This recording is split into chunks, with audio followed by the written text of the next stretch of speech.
The hospital corridor sounded sharper than usual, every hurried footstep striking my nerves.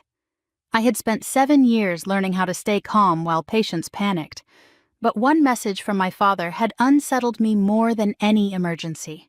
Family meeting tomorrow. Vanessa will be there. I had not seen my sister in 3 years. At 34, I worked 12-hour shifts at St. Matthew's Hospital, wearing plain blue scrubs and carrying our mother's silver ring on my right hand. Vanessa, taller, glamorous, and endlessly photographed, sold luxury homes to people who never asked the price. She had also taken my husband. Daniel had once been the brilliant cardiologist everyone admired. He courted me, with dinners, river walks, and promises that sounded permanent.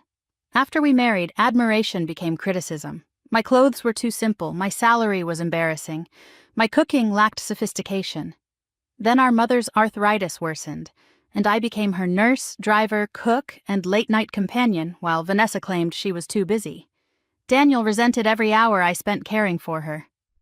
One winter night, after overtime, I saw him kissing Vanessa inside her white convertible. They did not apologize. Daniel demanded a divorce. Vanessa told relatives I had driven him away by becoming dull and bitter. Mother died weeks later. Vanessa never came to the funeral. 3 years passed before Father summoned us. The Victorian house looked unchanged, but his study was crowded with folders, statements, messages, and hospital records. Father, Dr. Samuel Reed, had spent his life repairing damaged hearts.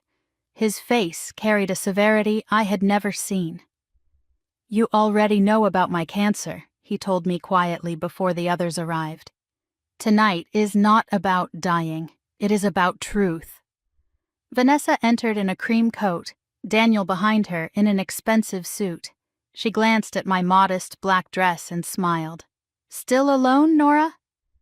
They settled onto the sofa as if choosing furniture after Father's funeral. Vanessa began immediately.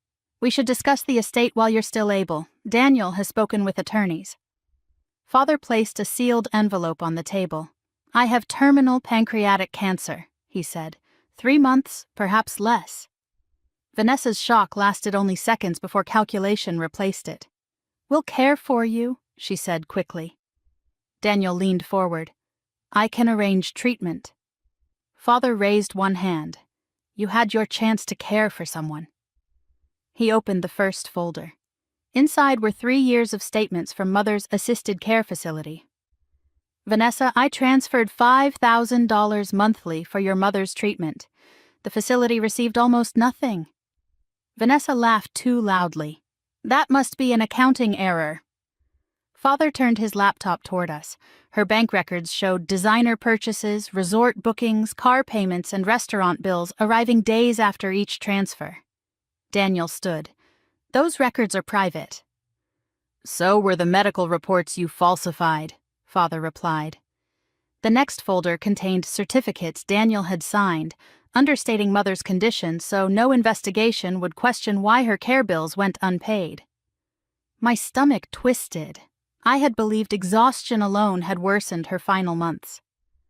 Father placed Mother's diary beside me. Her handwriting shook across the pages. "Vanessa refused my call again. Nora is carrying too much. Daniel says I do not need additional care, but the pain is worsening." I covered my mouth. Father then played hospital security footage from the night Mother died. The timestamp showed me entering her room alone. Another screen displayed Vanessa's public post from that same hour. Champagne glasses beneath the words, "Best night ever." Daniel sat beside her in the photograph. "She waited for both of you," Father said, his voice breaking. "You were spending the money meant to keep her comfortable." Vanessa's mascara streaked as anger replaced denial. "What do you want from us?" Father lifted the sealed envelope. "This is my will. Nora inherits the house, investments, and practice shares. My remaining treatment fund goes to the hospital's charity ward." Vanessa shot upright. "You cannot disinherit me." "I can, and I have." Daniel threatened lawyers, but Father calmly explained that copies of every record had already gone to the hospital board, an attorney, and prosecutors.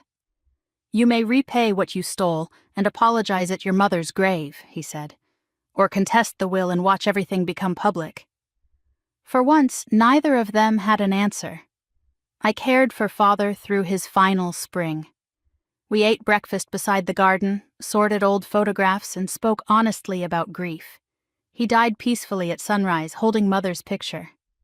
A year later, I became head nurse. Father's house became my home, not because of its value, but because love lived in its rooms. Vanessa repaid part of the money after selling her car. Daniel lost his hospital position when the forged report surfaced. Their marriage collapsed beneath blame. They eventually came to Mother's grave and apologized. I listened without forgiving quickly or cruelly. I simply walked away. That afternoon, I planted new roses beside Father's bench. Mother's ring flashed in the sunlight as I pressed soil around the roots. "I'm all right now," I whispered. For the first time, it was true.